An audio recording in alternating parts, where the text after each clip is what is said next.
detrás de la puerta. El año fue 2012 y mi nombre, aunque no importa, puede quedar como Iván. No soy investigador de lo paranormal ni nada parecido. Soy topógrafo, el que llega cuando alguien necesita medir linderos, revisar escrituras, cotejar croquis y, con suerte, señalar dónde empezará una barda. Ese otoño me contrataron para levantar el plano de una propiedad abandonada en San Agustín Etla, Oaxaca, una casa baja de adobe con techo de teja, al fondo de un terreno rectangular cubierto de mezquites y pasto seco. El dueño legal, un señor que apenas conocí, buscaba vender, el vecino ponía peros al lindero del arroyo.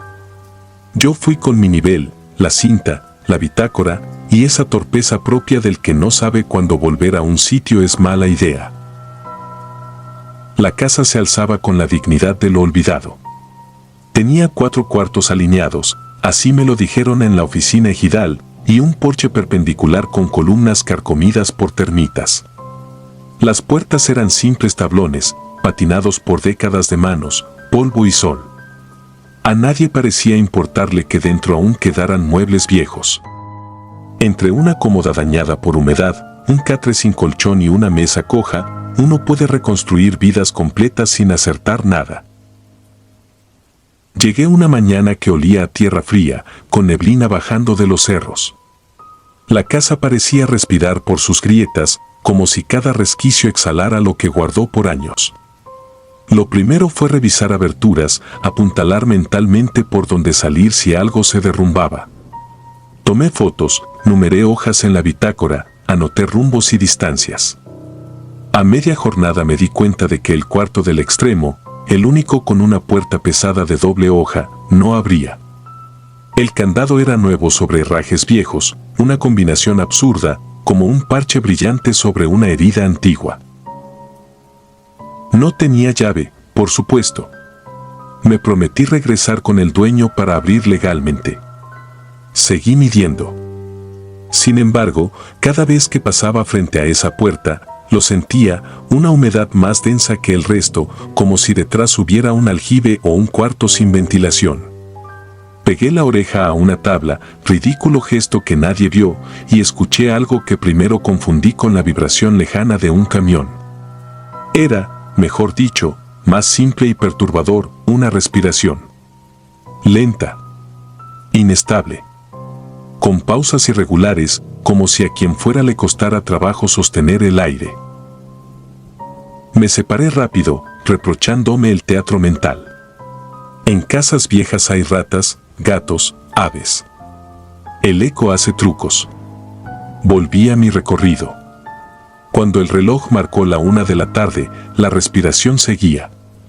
Parecía venir más nítida, como si la madera absorbiera el sonido y lo trajera hasta mí. Salí al porche a comer un pan con queso y a ordenar dudas bajo el sol. El terreno, más allá de la línea de mezquites, terminaba en una cerca metálica caída. Al otro lado, el arroyo seco se curvaba como una cicatriz. Regresé a trabajar. En el cuarto contiguo a la puerta doble encontré una escalera angosta que bajaba a un espacio mínimo, medio sótano, donde alguna vez guardaron granos o herramientas. No pude terminar de bajar porque un olor agrio me hizo toser hasta el mareo. Subí y apunté, sótano, revisar con mascarilla. Tomé una foto a la puerta doble. La cámara se trabó. Lo atribuí a la batería. Pero el resto del día, cada foto tomada frente a esa puerta quedó en negro, mientras el resto salían normales. Cambié de equipo. Lo mismo. Al caer la tarde fui a dejar los equipos a la camioneta. En la calle, una señora que llevaba tortilla envuelta en servilleta me preguntó si al fin iban a tirar la casa. Le dije que no sabía, que solo medía. Me miró con cierta lástima y siguió su camino. Oaxaca tiene de esas miradas, dicen más de lo que uno está dispuesto a oír. Regresé adentro para recoger la cinta que había olvidado sobre la mesa coja. Y entonces pasó algo que todavía ahora, al escribir, lleva mis manos a un temblor chiquito. La respiración ya no venía de detrás de la puerta, sino del pasillo mismo, a unos pasos de mí. No fue una corriente, ni viento por ranuras. Fue una respiración humana, húmeda, con un arrastre al final, como si alguien forzara el aire a salir por un pulmón lastimado. No corrí. No podía. El cuerpo se pone serio cuando la mente entiende que una carrera no arregla un límite. Retrocedí despacio, salí al porche, caminé por la lateral y fui directo a la puerta doble. Puse la mano sobre la madera. Estaba fría. Apoyé la oreja otra vez, odiándome. La respiración continuaba del otro lado, pero ahora con un intermedio que reconocí, un golpecito, leve, como de uñas o de anillos contra tabla. 3 golpes cortos, un descanso, y luego el aire. Repetidos. No busqué explicación. Cerré con mis dedos el candado que ya estaba cerrado, gesto absurdo, y di por terminado el día. Dormí en una posada barata cerca del mercado. No imaginan la textura del sueño. No fue pesadilla como en las películas. Fue un sueño con detalles mínimos, el olor del mezquite, el chirrido de la teja cuando cede, esa sombra del cuarto que uno no logra iluminar ni con lámpara. Me desperté 3 veces convencido de que alguien respiraba detrás de la puerta del baño. La tercera ya no encendí la luz. Me quedé escuchando, inmóvil, hasta amanecer. Volví a la casa con el dueño al día siguiente. Traía las llaves en un llavero viejo. Me dijo que aquella puerta doble pertenecía al cuarto de su tía, que en paz descanse, aunque dudó al decirlo, como quien repite algo aprendido. Le conté lo de la respiración sin dar matices para no parecer sugestionado. Sonrió con cortesía. Abrió el candado, retiró una tranca interna y empujó. El cuarto estaba casi vacío, un ropero sin puertas, una cama sin colchón, un cuadro ladeado de San Judas con el vidrio roto. El olor, como de ropa guardada mucho tiempo, nos envolvió. Caminé hasta la pared del fondo. El piso tenía una zona más hundida, repleta de marcas circulares como de cubetas. En la esquina, detrás del ropero, encontré una trampilla pequeña, de madera nueva, mal disimulada con periódicos viejos. El dueño tragó saliva cuando la señalé. Me aseguró que nunca la había visto. Movimos el ropero entre los dos. Abrí la trampilla. Un hueco, no más profundo que 1 metro, forrado con tablas recientes. No había nada, salvo una cuerda amarrada a una argolla y el rastro de humedad subiendo por la pared. Cerré. El dueño volvió a poner la tranca con manos torpes. Le sugerí que no usara ese cuarto para nada. Él negó con la cabeza y me pidió terminar rápido. Tenía que concluir medidas ese mismo día. Pasé la tarde entre estacas y coordenadas. El sol se inclinó. El aire comenzó a bajar su temperatura. La respiración regresó. No sé cómo explicarlo sin traicionar la realidad. Uno sabe cuando un sonido está donde no debe. Estaba ahí. A mi espalda. Caminé hacia el porche y la escuché moverse conmigo, siempre a la misma distancia, como si el espacio no cambiara para ella. En el pasillo, la puerta doble estaba de nuevo cerrada. Nadie la había tocado. Candado puesto. Tranca por dentro. Alguien, o algo, la cerró sin estar. A esa hora ya no había nadie afuera. El pueblo se guarda temprano cuando el frío baja de los cerros. Me negué a irme con la mitad del trabajo. Entré a la recámara junto a la puerta doble. Abrí mi bitácora y anoté, con letra que no parece mía, respira cerca. No abre. Golpes 3, pausa, aire. No escribí más. Del otro lado comenzaron los golpes, 3, como antes. Después, la respiración. Y entre un golpe y otro, algo nuevo, arrastre. No de pies. De algo pesado que raspa madera.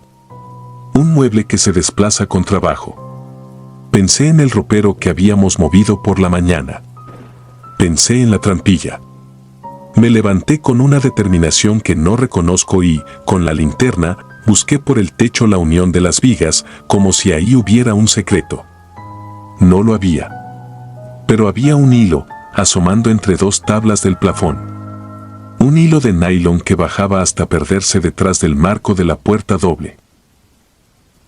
Tiré de él. Se tensó hacia adentro.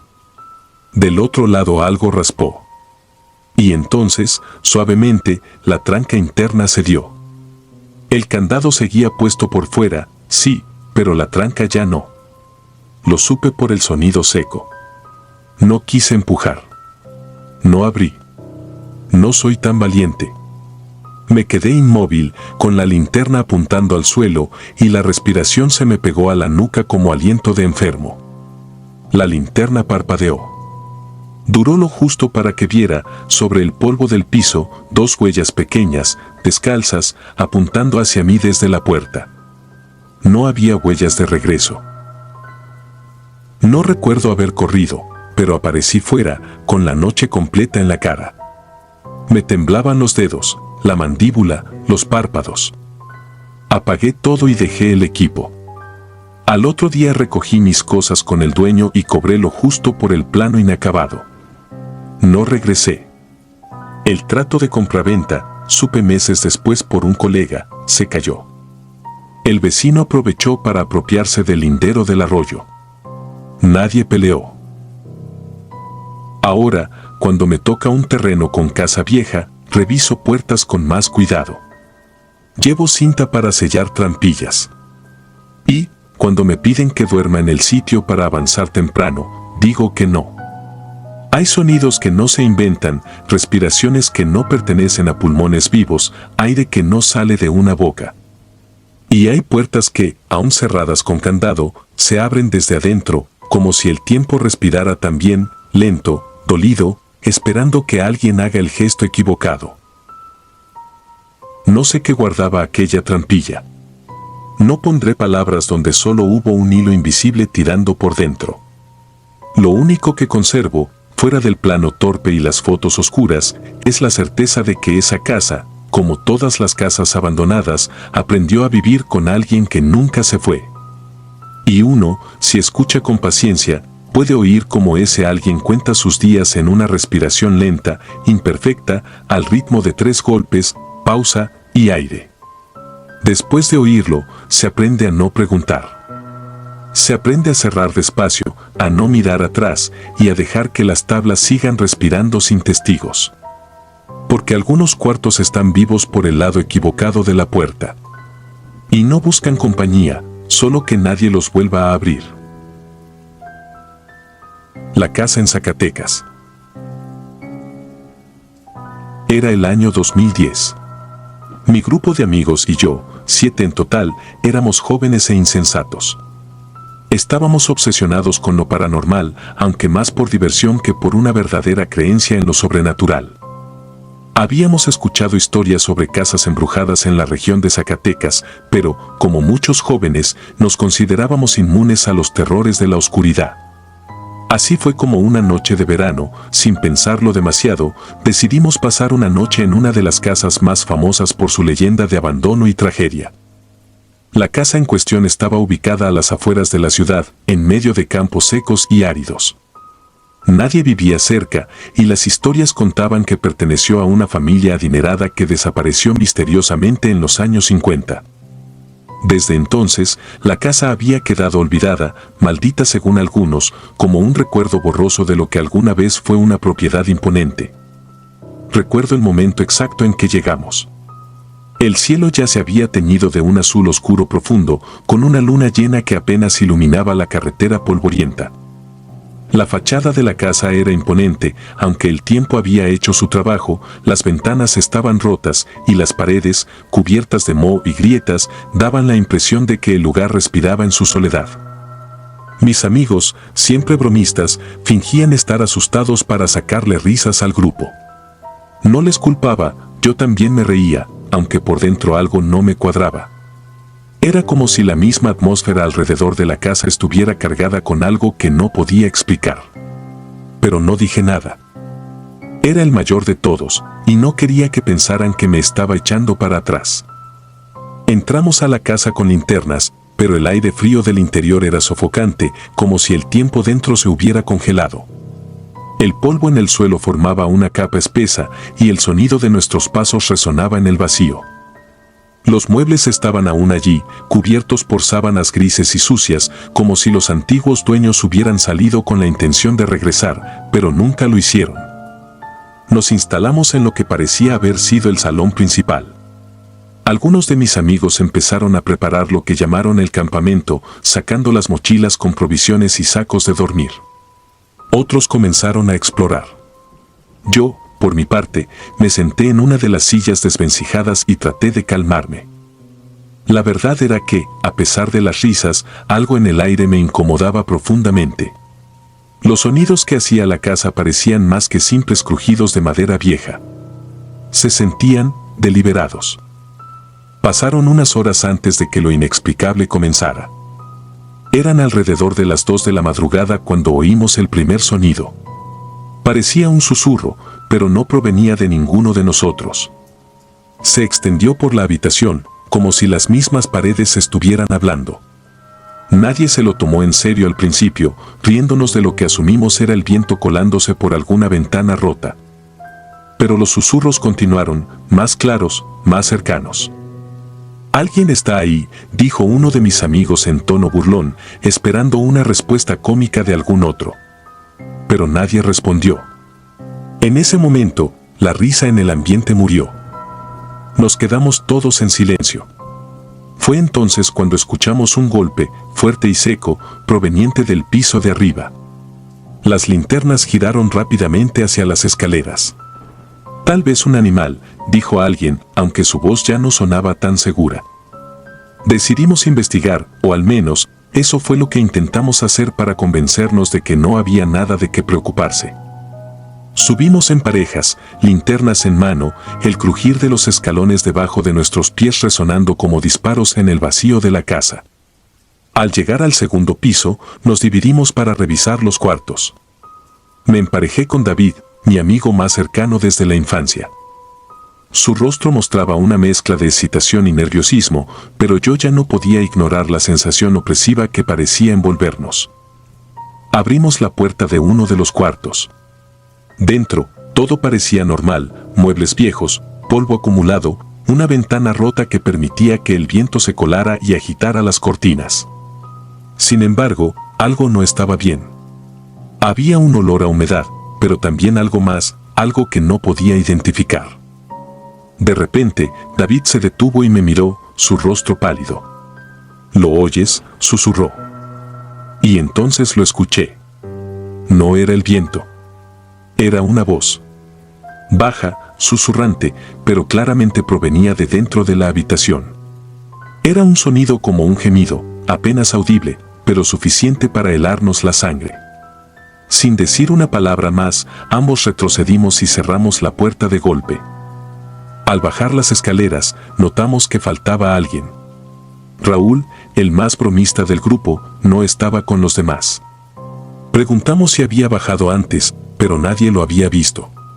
Decidimos que probablemente estaba intentando asustarnos, así que comenzamos a buscarlo por la casa. Lo llamamos varias veces, primero en tono divertido, pero luego, cuando no respondió, comenzamos a preocuparnos. Revisamos habitación tras habitación, pero no había rastro de él. Era como si se hubiera desvanecido. El pánico comenzó a apoderarse de nosotros. Intentamos racionalizarlo, tal vez había salido de la casa y estaba escondido afuera. Salimos a buscarlo, iluminando con nuestras linternas el terreno que rodeaba la casa, pero no había señales de Raúl. Comenzamos a discutir sobre qué hacer. Algunos querían irse, otros insistían en buscar más a fondo. Fue entonces cuando volvimos a escuchar los susurros, pero esta vez no estaban dentro de la casa. Venían de afuera, de los campos secos. Era una mezcla de voces, no humanas, no animales, sino algo que no podía definir. Parecían estar llamándonos, pero en un lenguaje que ninguno de nosotros comprendía. Regresamos a la casa, cerrando las puertas detrás de nosotros. Algo estaba muy mal y ya no podíamos ignorarlo. Intentamos llamarlo al celular, pero no había señal. Decidimos que lo mejor era esperar hasta el amanecer y luego buscar ayuda. Sin embargo, la noche solo empeoró. Cada uno de nosotros empezó a ver cosas que no podíamos explicar, sombras moviéndose por el rabillo del ojo, figuras que parecían deslizarse por los corredores, aunque nunca estaban ahí cuando girábamos las linternas. Lo más perturbador fueron las voces. No solo susurraban, repetían nuestros nombres, como si supieran quiénes éramos. A medida que las horas pasaban, nos dimos cuenta de que algo más estaba presente en esa casa. Algo que no pertenecía a este mundo. Y entonces, en un instante, la casa se sumió en un silencio absoluto.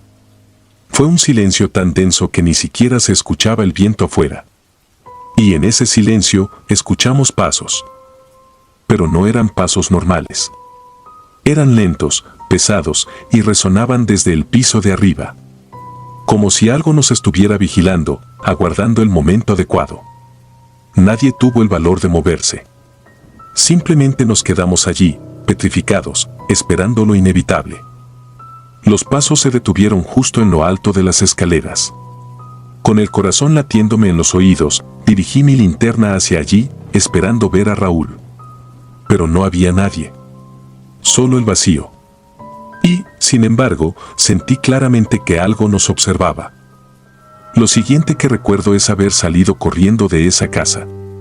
No puedo decir quién fue el primero en moverse, pero en cuanto alguien lo hizo, todos lo seguimos. Corrimos hasta que nuestras piernas ya no dieron más, hasta que la casa quedó como un punto lejano en el horizonte. Raúl nunca apareció. Llamamos a las autoridades, organizamos búsquedas, pero no hubo rastro de él. La casa fue revisada de arriba a abajo, pero era como si hubiera sido tragado por las sombras. Sus padres nunca encontraron consuelo, y nosotros nunca volvimos a ser los mismos. Hasta el día de hoy, sigo buscando respuestas. A veces pienso que tal vez Raúl sigue allí, en algún rincón de esa casa, atrapado entre dos mundos. Y en las noches más silenciosas, cuando el viento sopla de una manera particular, puedo jurar que escucho los susurros de esa maldita casa llamándome de nuevo, recordándome que nunca debía haber entrado. Porque algunas puertas, una vez abiertas, nunca pueden cerrarse. La casa olvidada. Siempre había sido escéptica de lo paranormal. Crecí en una familia donde lo racional y lo lógico siempre tenían la última palabra. Si algo no podía explicarse, simplemente no era real. Pero, como muchas creencias firmemente arraigadas, la mía se desmoronó de la manera más brutal e inesperada. Todo comenzó una calurosa tarde de verano en el norte de México, cuando un grupo de amigos y yo decidimos visitar una casa abandonada en las afueras de nuestro pequeño pueblo.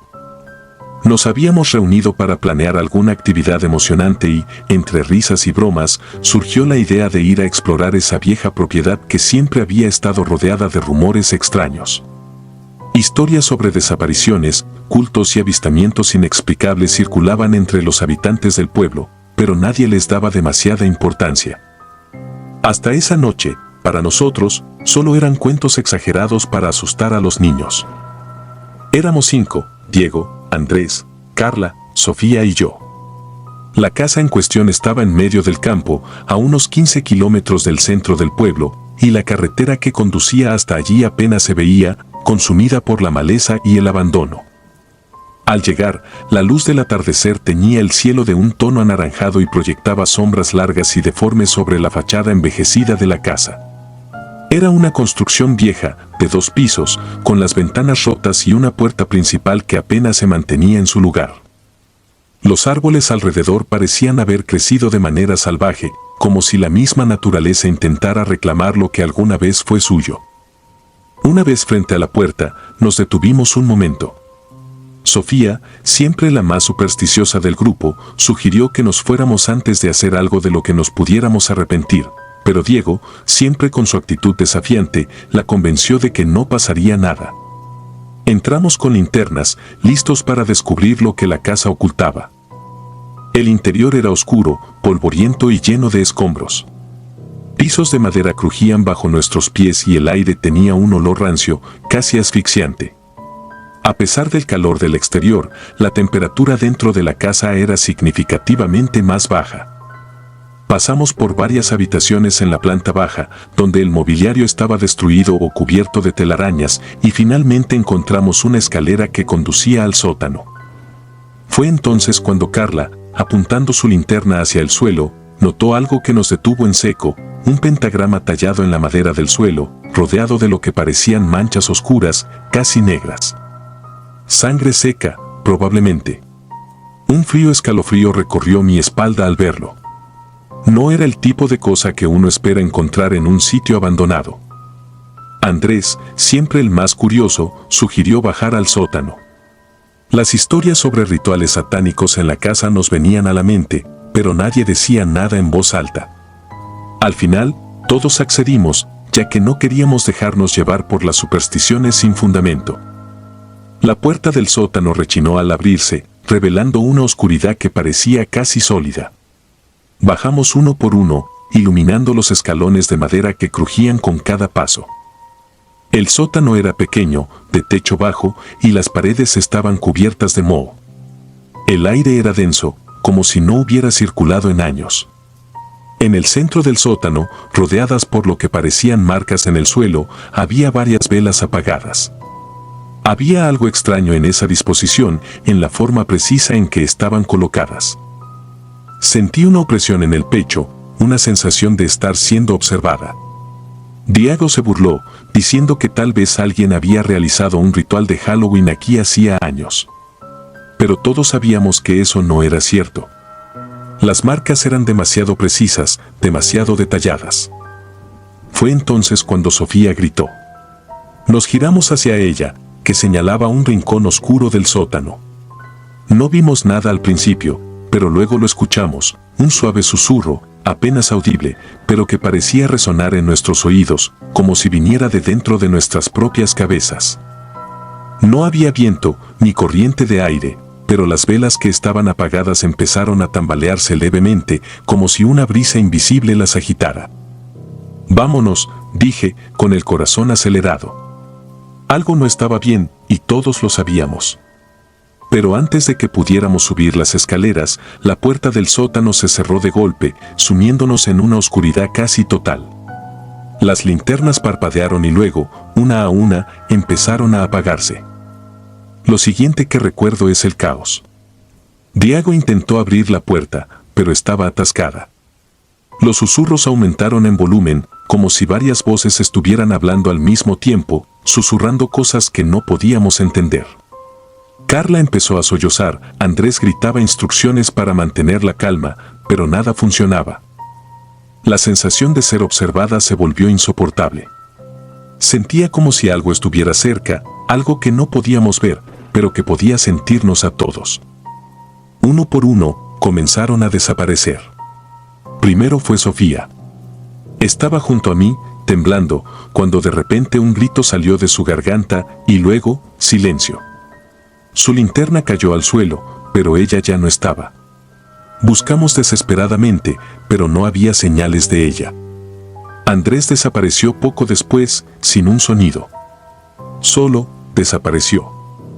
En ese punto, ya estábamos en pánico. No había forma de explicar lo que estaba pasando. Diego seguía golpeando la puerta, tratando de forzarla, pero era inútil. Carla fue la siguiente. La escuché respirar con dificultad a mi lado, y luego, nada. Simplemente no estaba. Quedábamos solo Diego y yo. Podía sentir el terror apoderándose de mí, mi mente intentando racionalizar lo irracional. Algo más estaba en ese sótano con nosotros, algo que no era humano. Algo que no debía estar ahí. Finalmente, la puerta se abrió. No sé cómo ni por qué, pero Diego y yo no dudamos en correr hacia las escaleras. Mientras subíamos, sentí algo frío rozando mi tobillo, pero no me detuve. No podía. Al llegar al primer piso, me giré para ver si Diego estaba detrás de mí, pero él también se había ido.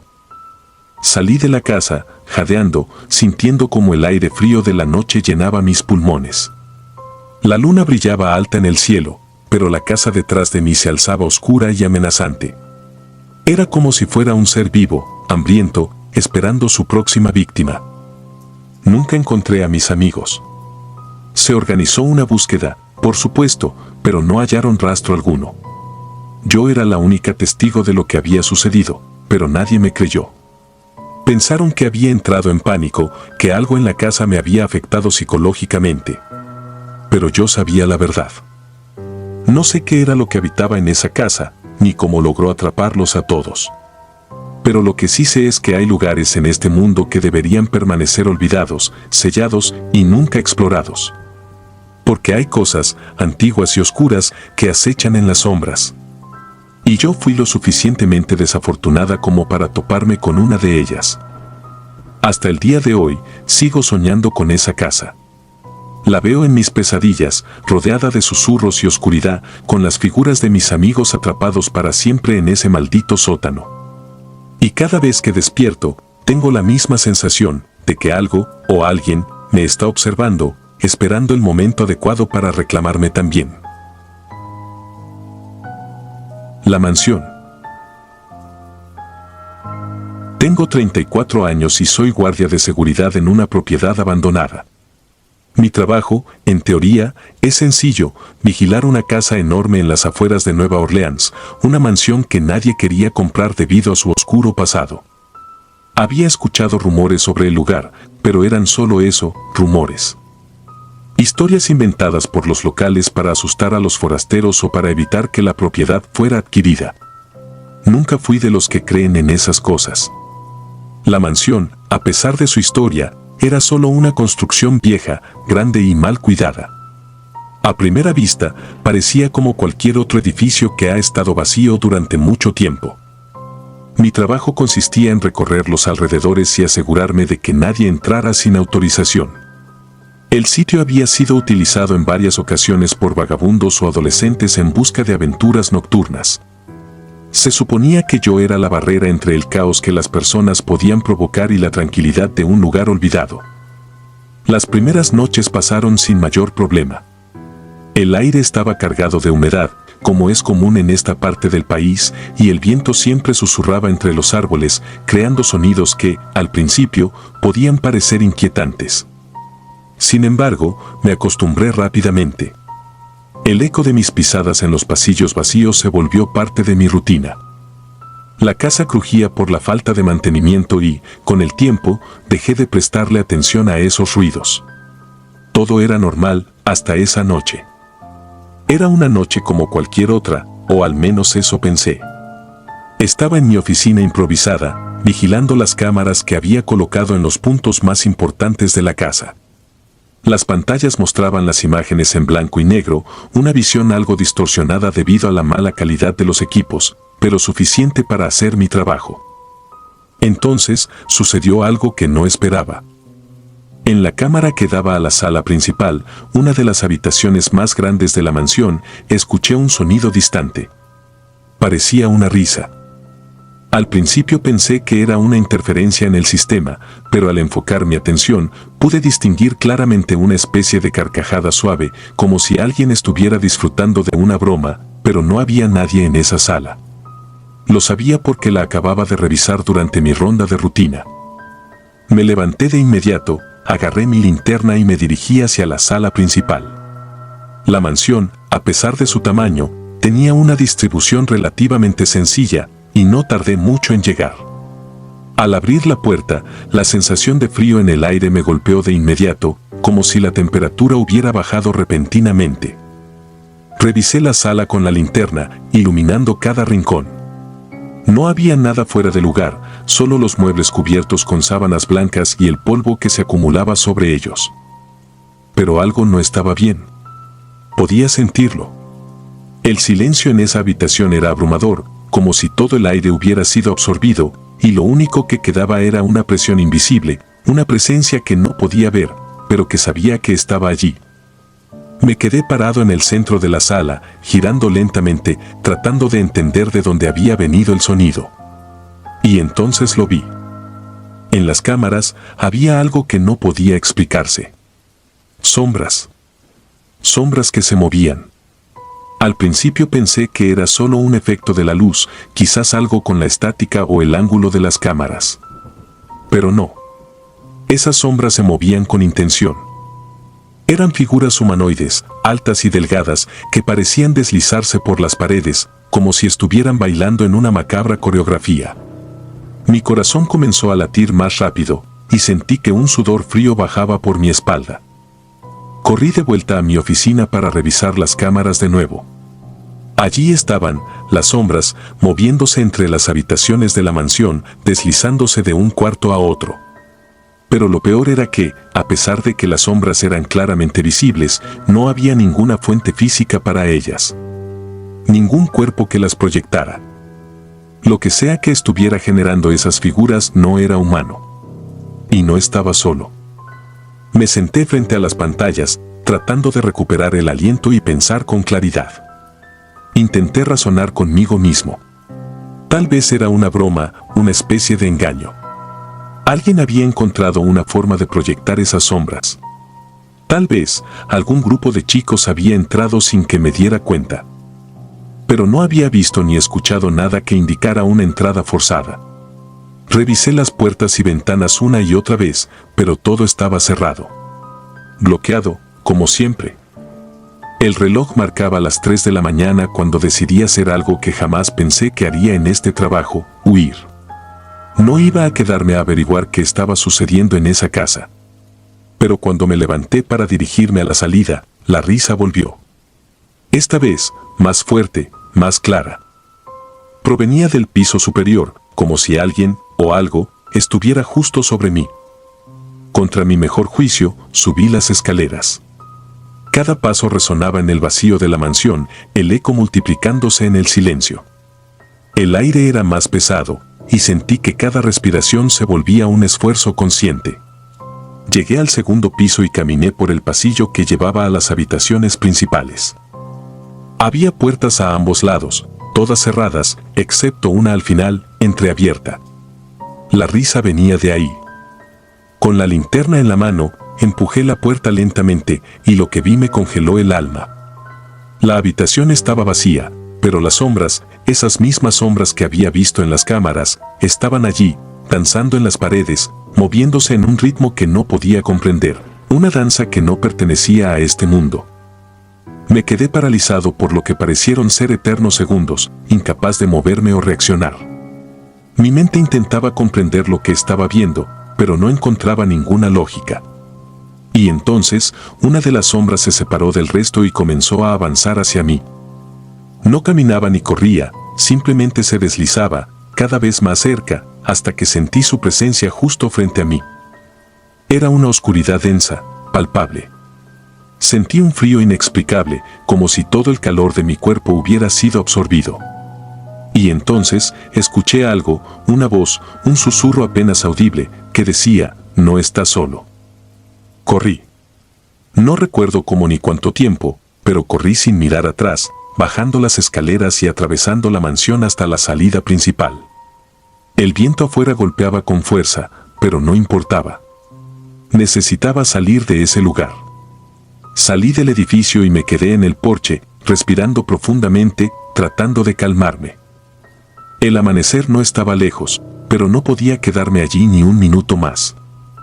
Dejé mi equipo y renuncié al trabajo esa misma noche. A la mañana siguiente, reporté lo sucedido a mis supervisores, pero nadie me creyó. Dijeron que probablemente estaba cansado, que mi mente me había jugado una mala pasada. Pero yo sabía lo que vi, lo que sentí. Esa mansión no estaba vacía. Algo antiguo y oscuro habitaba en ella, y no me necesitaba a mí para protegerla. La casa tenía sus propios guardianes, sombras que no pertenecían a este mundo. Pasaron meses antes de que pudiera dormir bien de nuevo. A veces, en mis sueños, revivo esa noche, escucho la risa, veo las sombras moverse. Pero lo peor es que, cada vez que cierro los ojos, escucho esa voz, el susurro que no me deja en paz. No estás solo. Y me pregunto, con un terror creciente, si algún día esas sombras volverán a buscarme. La casa que respira. Yo no heredé esa casa ni fui a limpiarla con mi familia. En 2014 trabajaba como fotógrafo de avalúos y tenía la mala costumbre de aceptar encargos que otros preferían rechazar. Me llamaron de madrugada para documentar una casona en ruina al borde del centro histórico de Tepic, a 3 cuadras del viejo Panteón. El cliente solo dijo que la necesitaba antes del lunes, que había trámites urgentes con el municipio. Pagué por adelantado una noche de hotel, cargué baterías y, por precaución, llevé una lámpara de minero y un cubrebocas. A esas casas no se entra sin prevención: excremento de murciélago, polvo, muebles con clavos. Cosas normales, peligros tangibles. Lo que encontré allí no tenía clavos.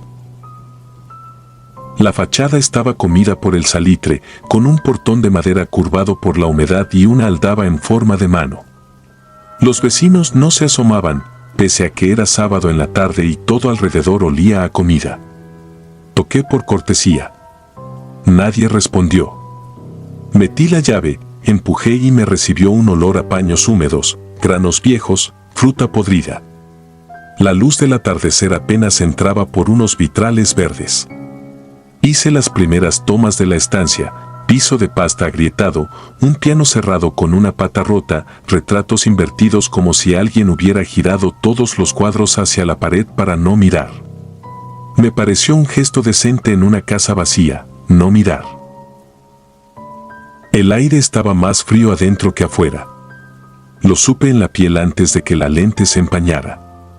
Fui habitación por habitación anotando grietas, puertas descuadradas, techos a punto de caer. En el corredor del patio interior había macetas secas y, en el piso, un rastro de yeso que dibujaba una línea de pared a pared, no continua, sino a golpes, como si alguien hubiera espolvoreado con prisa y luego se arrepintiera. En un extremo de esa línea descansaba un pasador oxidado suelto, de los que se colocan por fuera de una puerta. No encajaba en ningún lado. Lo guardé en la bolsa del chaleco a modo de curiosidad. Subí al segundo piso convencido de que ahí estarían las fotos más útiles: vigas vistas, filtraciones, el tipo de daños que justifican un derribo. La escalera crujía bajo mi peso como si respirara, no hacia abajo, sino hacia adentro, como si el peldaño se diera primero y se arrepintiera luego. Arriba, un pasillo largo con 4 recámaras a cada lado. En la segunda encontré un catre sin colchón, una Biblia abierta boca abajo y, detrás de la cabecera, un montón de plumas negras, no de gallina, eran más finas, brillantes, como de cuervo. Me temblaron los dedos al enfocar. No por asco. Fue una idea muy precisa: esas plumas no estaban allí desde hacía años, parecían recientes. Regresé al pasillo y escuché que algo rozaba dentro de la pared. No eran ratas. Las conozco, van deprisa, se equivocan, regresan. Aquello avanzaba a un ritmo constante, como un dedo que busca en yeso blando. Quise decir en voz alta que eran las caídas de la casa, el eco, el problema del silencio. Me guardé la explicación. Seguí al final, donde había una puerta gruesa pintada de blanco, con listones clavados en cruz por su cara externa. Me dije que fotografiarla era suficiente y que no debía tocar nada. Sin embargo, el listón de abajo se desprendió con un suspiro cuando me acerqué, como si hubiera estado sostenido por un hilo. La cruz se desarmó sola. Tenía las manos sudadas y el pasador oxidado dentro de la bolsa, pesado como una decisión. No abrí. Tomé distancia, ajusté ISO, disparé 4 veces. El visor tembló apenas. No por mí. Tembló como cuando pasa un camión pesado. Allí no pasó ninguno. Bajé a respirar al patio. Al cruzar el corredor, mi lámpara de minero reflejó algo que no había visto: marcas de manos en la pared, muy arriba, como si alguien hubiera apoyado las palmas desde el otro lado y el moho hubiera dibujado su forma. 5 dedos largos, limpios de moho, repetidos en una línea que no seguía la altura de un adulto, subían, bajaban, como si quien marcó fuera trepando y resbalando a la vez. El aire olía ahora a metal mojado. No me pregunté a qué, ya lo sabía. Decidí acelerar.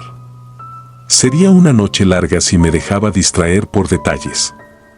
En la cocina tomé planos generales, en el cuarto de servicio, un armario con candado roto. Dentro había tarros de vidrio. En uno, recortes de periódico. En otro, huesos de ave.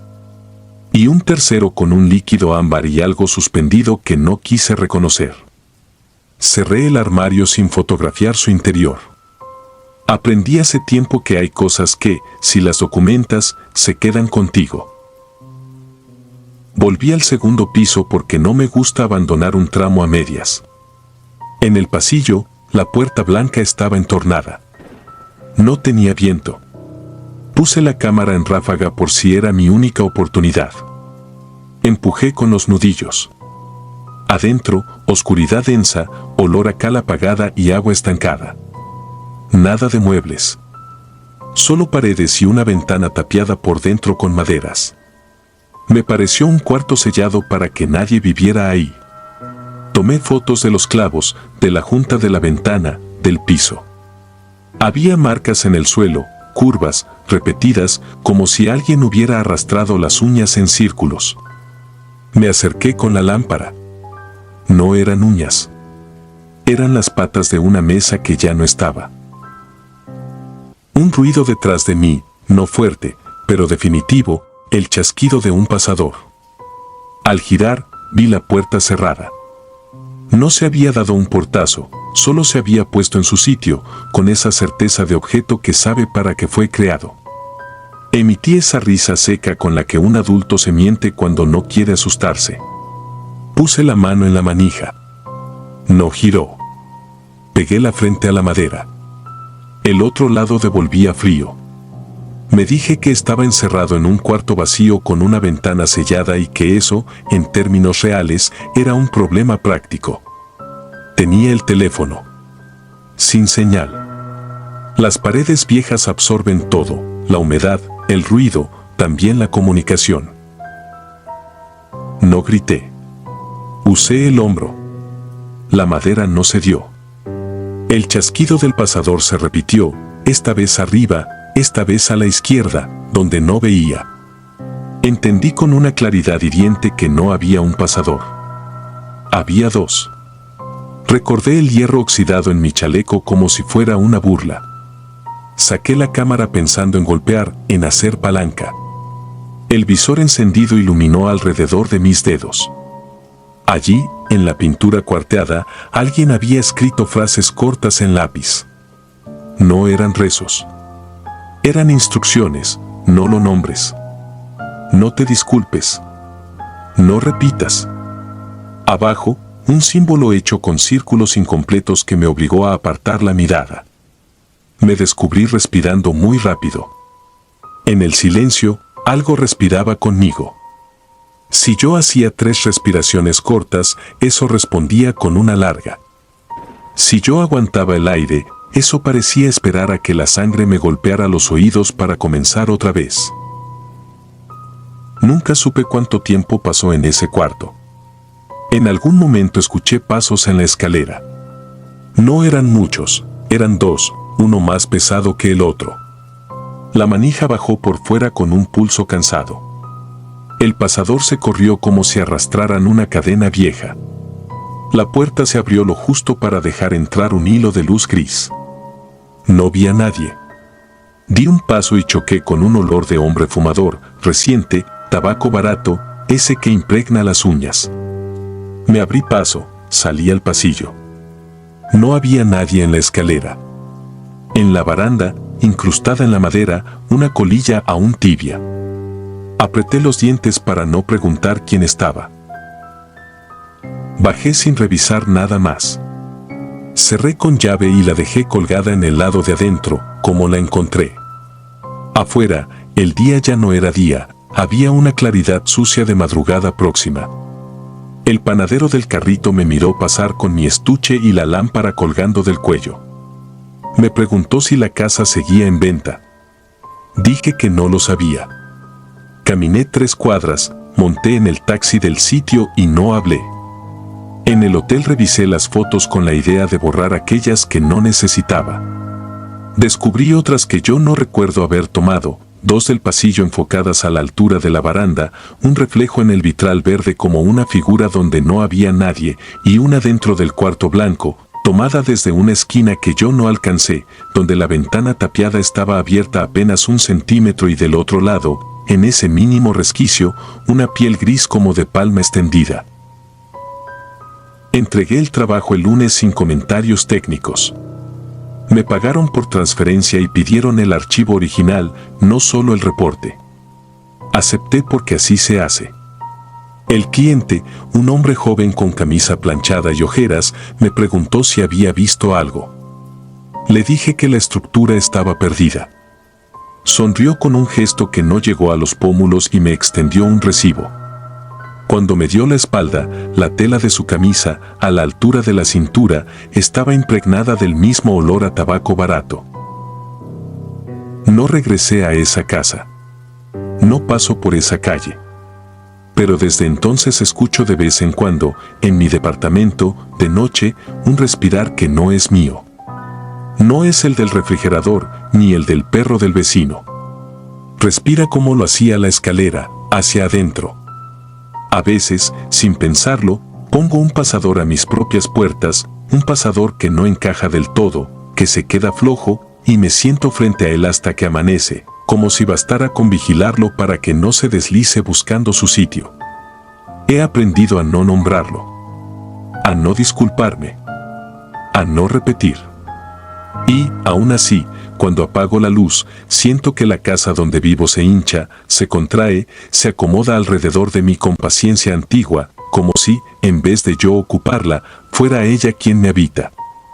Y de pronto entiendo que todo lo que me rodea, el yeso, la madera, las puertas, no está ahí para separarme del mundo, sino para guardar un ritmo que no me pertenece. No sé si la vendieron. No quiero saberlo. Hay casas que tienen dueños aunque sus escrituras digan otra cosa. Lo aprendí esa tarde. Lo confirmo cada noche cuando, sin motivo, el aire del cuarto se enfría y la manija de mi puerta, sin que nadie la toque, se alinea sola, con una precisión que ya reconozco, buscando ese sonido breve, ese chasquido, como de hierro satisfecho, del pasador que encaja. Si disfrutas de los relatos, te invitamos a apoyarnos con un like y un comentario, ya que eso nos ayuda muchísimo. Además, si aún no estás suscrito o suscrita, te animamos a formar parte de la comunidad del terror.